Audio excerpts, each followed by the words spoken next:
जब हम भारत की आज़ादी की बात करते हैं तो पहला जो नाम याद आता है वो नाम है महात्मा गांधी का। भारत की आज़ादी की लड़ाई एक ऐसी घटना थी जो एक लंबे अरसे तक चली, जिसमें कई जाने माने लोगों ने अपना योगदान दिया। इसलिए ये नाइंसाफ़ी होगी अगर हम किसी एक के गौरव का बखान करें और एक को भूल जाएं। तो आइए इस वीडियो में हम उस शख्स की बात करते हैं जिसके साथ ये नाइंसाफ़ी हुई है और उसने देश के लिए अपना सब कुछ न्यौछावर कर दिया, और वो थे बाबा साहेब अम्बेडकर। लेकिन वीडियो शुरू करने से पहले आप हमारे चैनल को सब्सक्राइब कर दीजिए, और आप यह वीडियो अगर हमारे फेसबुक पेज पर देख रहे हैं तो हमारे पेज को लाइक कर दीजिए। सन 1914 शुरू हुआ प्रथम विश्व युद्ध। इस युद्ध के दौरान अधिकतर देशों की इकॉनमी खराब हो गई और एडमिनिस्ट्रेशन बिगड़ गया, और इस समय भारत में अंग्रेज़ों का विरोध शिखर पर था। और इसी समय अंग्रेज़ों के कंट्रोल में विश्व के लगभग 85 देश थे। घटती हुई इकॉनमिक और लगातार विरोध के चलते अंग्रेज़ों ने मन बनाया कि वह कुछ देशों को आज़ाद कर देंगे, और इसके लिए उन्होंने एक सूची तैयार की।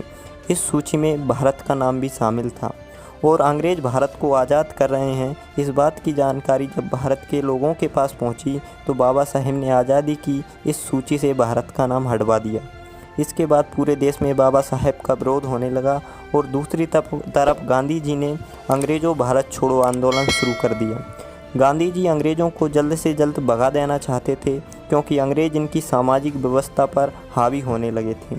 अंग्रेज़ों ने धर्म के नाम पर चल रही कुप्रथाओं और काले कानूनों पर रोक लगा दी थी, और बाबा साहेब आज़ादी को रोकना इसलिए चाहते थे क्योंकि उनको पता था अगर इस समय अंग्रेज़ भारत से चले गए तो भारत के लोग इस पोजीशन में नहीं हैं कि वो देश को चला सकें। और इसके अलावा बाबा साहेब जानते थे कि अंग्रेज़ इस समय भारत से चले गए तो भारत में फिर से मनुस्मृति को लागू कर दिया जाएगा, और हज़ारों वर्षों से अपने ही देश में गुलाम समाज कभी भी आज़ाद नहीं हो पाएगा। गांधी जी आज़ादी तो चाहते थे, लेकिन वो सिर्फ देश की 15% सवर्णों की आज़ादी चाहते थे जो अंग्रेज़ों के गुलाम थे, जबकि बाबा साहेब देश की 85% लोगों की आज़ादी चाहते थे जो भारत के ही 15% सवर्णों के गुलाम थे। इसका मतलब यह हुआ कि बाबा साहेब गुलामों की आज़ादी चाहते थे, इसलिए बाबा साहेब ने देश की आज़ादी पर रोक लगाई और अंग्रेज़ों से कहा कि आप देश को तब तक आज़ाद नहीं करिए जब तक कि हज़ारों वर्षों से गुलाम अछूतों को उनके अधिकार नहीं मिल जाते। इसके लिए बाबा साहेब ने एक निष्पक्ष भारत के संविधान की मांग रखी, जिसमें प्रत्येक वर्ग का प्रतिनिधि शामिल हो। बाबा साहेब के इस विचार पर अंग्रेज़ों ने अपनी सहमति जाहिर की और एक स्वतंत्र संविधान सभा का गठन करने का प्रस्ताव पारित किया।